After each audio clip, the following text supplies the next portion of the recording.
نحمدہ و نصلی علی رسولہ الکریم اما بعد بسم اللہ الرحمن الرحیم۔ ہمارا یہ درس قربانی کے متعلق چل رہا تھا۔ آج آپ کے سامنے قربانی کے جانور اور ان کی عمروں کے بارے میں تذکرہ ہوگا۔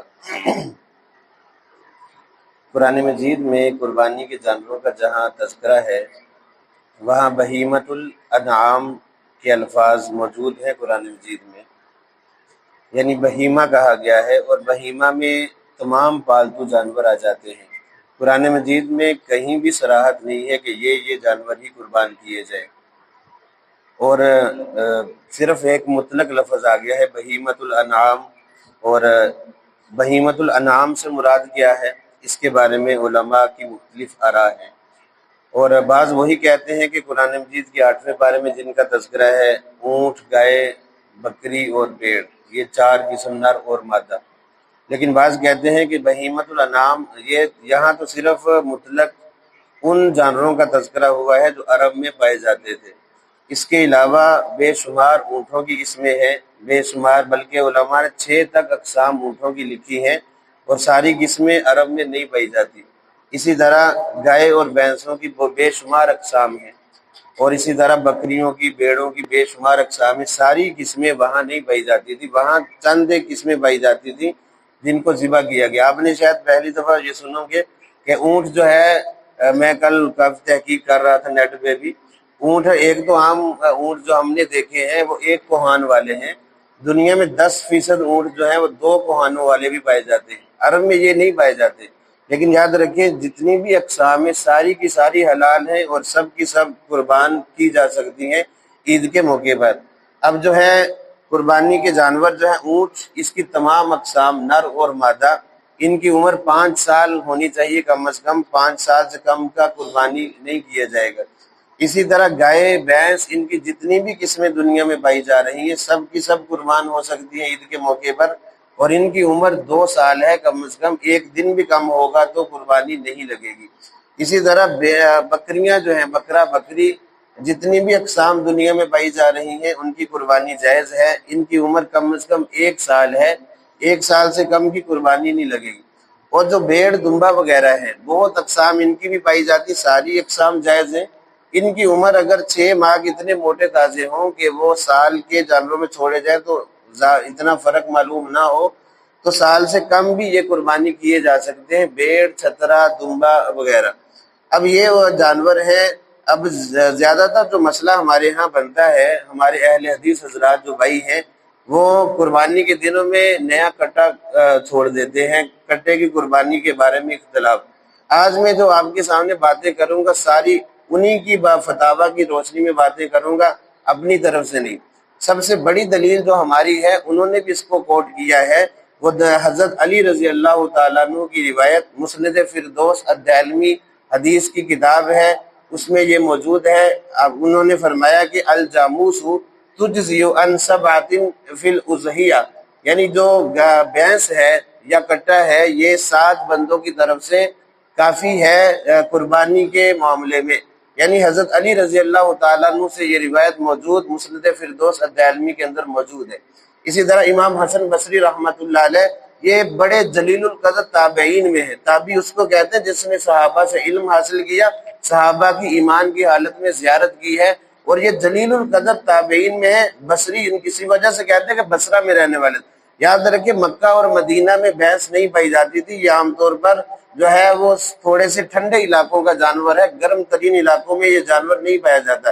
یہ بصری تھے، وہاں موجود تھا، مصر کے اندر، شام کے اندر یہ جانور موجود تھا۔ حضرت علی رضی اللہ تعالیٰ عنہ کوفہ گئے ہیں، وہاں پھر انہوں نے یہ بات بیان کی جو بھی میں نے آپ کے سامنے رکھی ہے، وہاں یہ جانور موجود تھا۔ تو حضرت حسن بصری رحمۃ اللہ علیہ فرماتے ہیں کہ یہ جو گائے ہے، اس بھینس ہے، اس کا حکم گائے والا ہے، یہ گائے کے مرتبے میں ہر معاملے میں، یعنی جس طرح گائے کے اندر 7 حصے قربانی کے جائز ہیں، اسی طرح بھینس کے اندر بھی 7 حصے قربانی کے جائز ہیں۔ جس طرح گائے کی زکوٰۃ کا حکم ہے اسی طرح بھینس کی زکوٰۃ کا حکم ہے ہر معاملے میں۔ پھر ہمارے چاروں فقہا، امام اعظم ابو حنیفہ رحمۃ اللہ علیہ تو پہلے قائل ہیں، امام احمد بن حنبل رحمۃ اللہ علیہ سے پوچھا گیا گائے یہ بھینس کے بارے میں، وہ فرماتے ہیں کہ میں کسی کا اختلاف اس میں نہیں پاتا۔ یعنی یہ خیر القرون کے لوگ ہیں، وہ کہتے ہیں کہ کسی کا کوئی اختلاف ہم نے نہیں دیکھا۔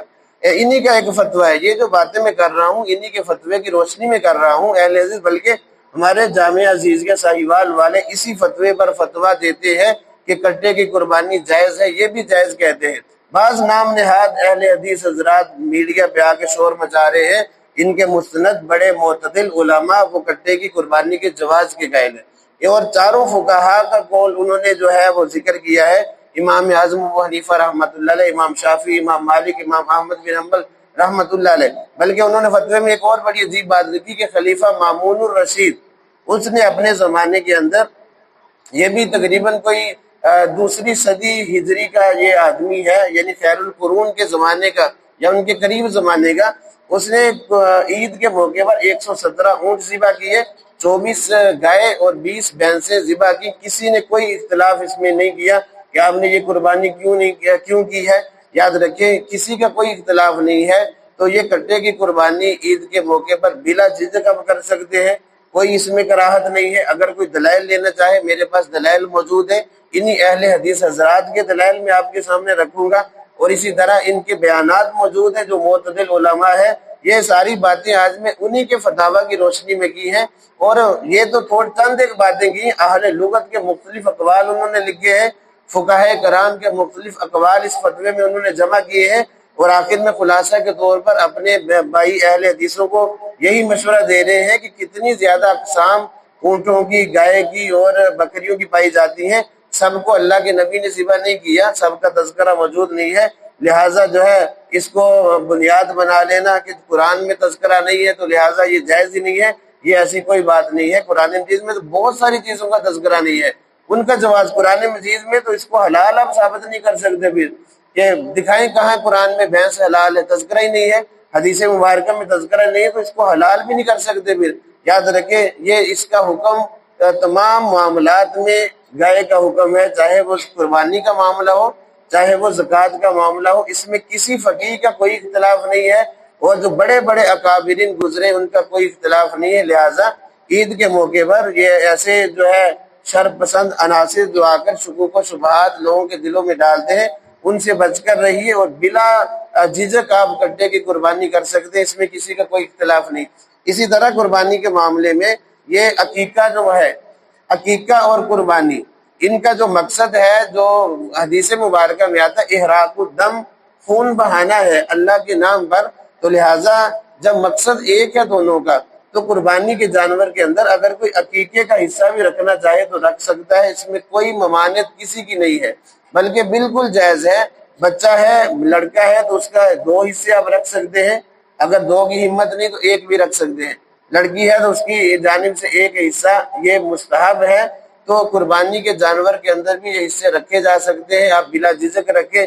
یہ جو افواہیں پھیلائی جاتی ہیں کہ پوری 1 جان قربان کرنا ضروری ہے، ایسا کچھ ضروری نہیں ہے، ایک بندے کے پاس اتنی ہمت نہیں ہے۔